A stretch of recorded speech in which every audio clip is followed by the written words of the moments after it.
Ukrainian forces have released a video allegedly showing the use of UJ-26 Bober kamikaze drones against targets in Crimea.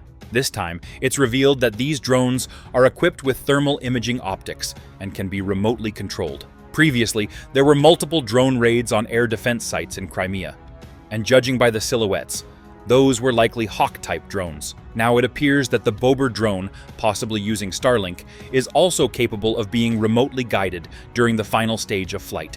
Unlike earlier UAVs, it reportedly carries a larger warhead. In this instance, the drones targeted a Pantsir-S system that was on duty to defend against such threats. The battery fired 2 missiles at the drone, but still sustained damage.